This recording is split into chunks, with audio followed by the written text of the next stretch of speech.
बातचीत चल रही थी। चिरंजीवी समझते हैं आप लोग? चिरंजीवी उन्हें कहते हैं सामान्य मनुष्यों से जिनकी आयु बहुत बड़ी चढ़ी होती है, बहुत ज्यादा।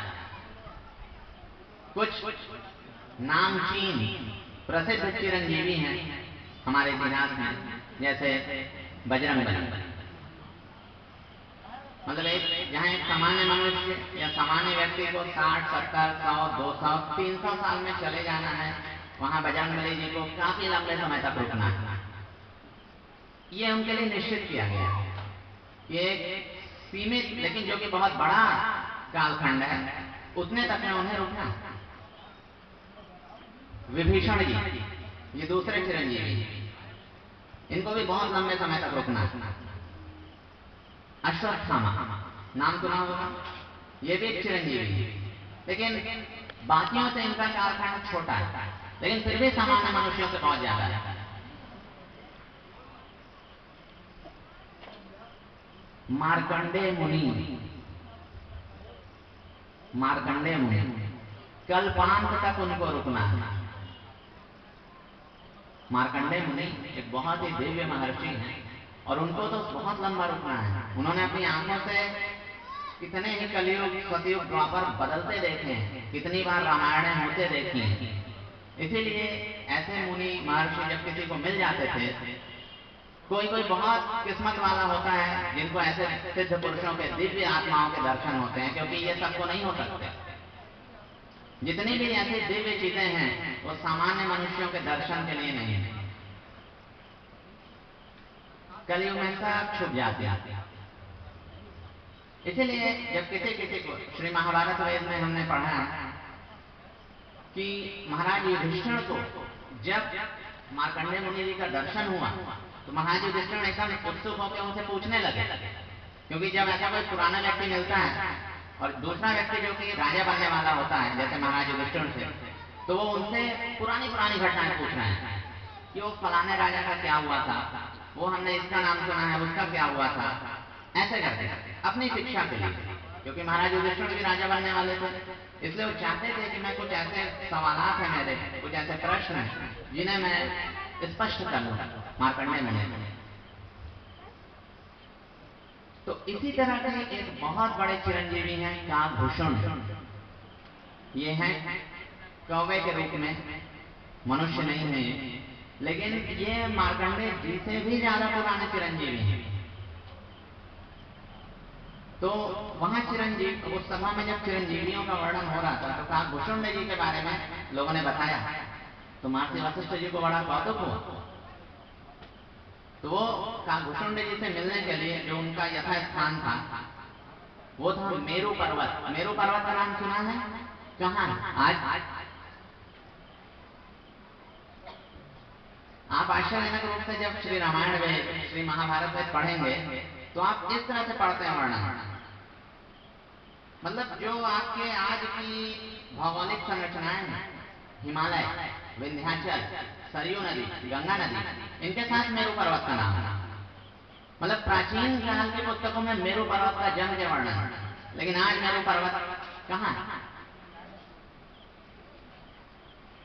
मेरू पर्वत एक दिव्य पर्वत है जहां सिद्ध पुरुष, देवता निवास करते हैं। ऐसे पर्वत आज दिखाई नहीं रहे, होंगे यहीं तो भी दिखाई नहीं रहे। श्री महाभारत वेद में वर्णन है कि जब महाराज युधिष्ठिर कुरुक्षेत्र का युद्ध जीत गए, राज्य प्राप्त कर लिया उन्होंने, तो उसके बाद उन्होंने, श्री कृष्ण जी ने भी धरती लोक को छोड़ा, अपने लोक को चले गए वो। इसके बाद से युधिष्ठिर जी का मन अब बिल्कुल नहीं लग रहा था राजपाट में, तो उन्होंने अपने सब भाइयों से वार्ता की कि अब हम इस राजपाट को छोड़ते हैं और अब हम लोग भी संन्यास ग्रहण करके और धीरे धीरे धीरे अपनी गति को प्राप्त हों। तो उन्होंने राजपाट छोड़ दिया। उसके बाद ये पांच और 6, 5 भाई और द्रौपदी, महारानी द्रौपदी, ये लोग पूरे भूमंडल को घूमे और वो पूरे भूगोल का वर्णन है। और घूमते घूमते आप देखेंगे कहाँ हस्तिनापुर है, जो आज का वर्तमान दिल्ली है आपका, इसी के नजदीक हस्तिनापुर हुआ करता था। दिल्ली हस्तिनापुर नहीं, दिल्ली के नजदीक हस्तिनापुर हुआ करता था, क्योंकि हस्तिनापुर गंगा नदी के किनारे है, जबकि दिल्ली यमुना नदी के किनारे है। इंद्रप्रस्थ जो था वो दिल्ली।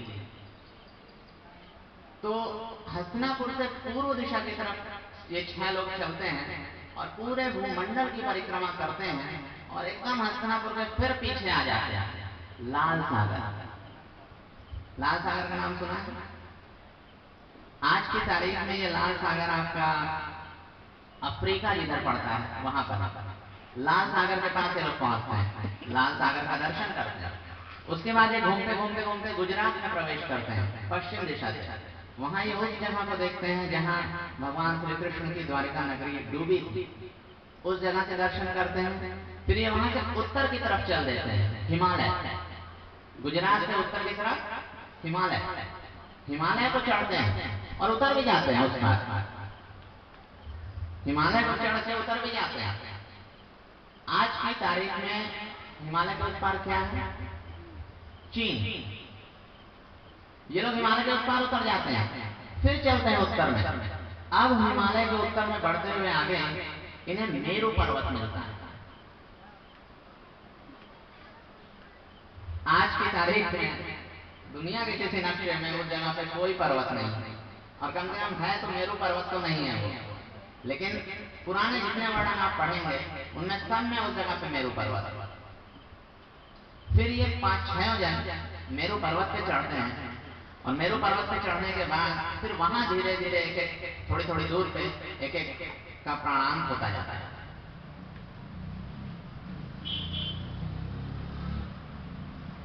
तो ये इस तरह के सिद्ध लोग हैं, मार्कंडेय मुनि, बजरंगबली, विभीषण जी, सिद्ध जगह हैं मेरू पर्वत। ये किसी बहुत सौभाग्य जानते हैं तो ही उसको दर्शन होते हैं। इन्हीं सब वजहों से कोई भारतवर्ष का इतिहास कम से कम लेखन के जरिए तो नहीं नाप सकता, क्योंकि अनंत इतिहास है। तो जब वशिष्ठ जी काकभूषण जी से मिलने मेरू पर्वत पर पहुंचते हैं तो वशिष्ठ जी उनसे पूछते हैं कि आप कैसे चिरंजीवी हैं, क्या क्या देखा है आपने, थोड़ा हमें बताइए। तो काकभूषण जी उन्हें बताना शुरू करते हैं।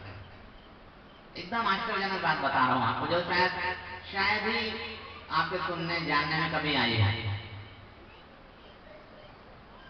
वो बोलते हैं कि 7 बार तो समुद्र मंथन देख चुका हूं मैं, 7 टाइम्स,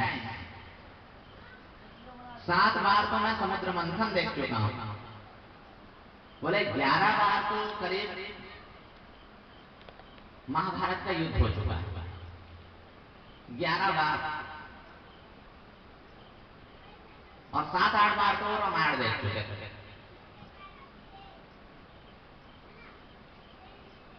तो ऋषि मुनियों के वर्णन में इसीलिए सन का उल्लेख नहीं है, क्योंकि सन का उन्हें महत्व ही नहीं है। वो इस पूरी सृष्टि को पानी का बुलबुला समझते हैं। उनके ज्ञान में तो संसार मिथ्या है, एक कल्पना है भगवान की। इसीलिए सन का हिसाब लगाना उन्हें शोभा नहीं देता।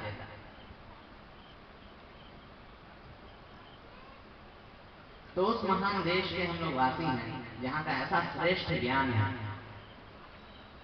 अगर आप लोगों ने कभी गौर किया हो, आपके अध्ययन में जरूर आया होगा कि जहां भारतवर्ष के बाहर ईश्वर के दूतों या पुत्रों ने शिक्षा दी है, वहां भारतवर्ष में खुद ईश्वर ने शिक्षा दिया।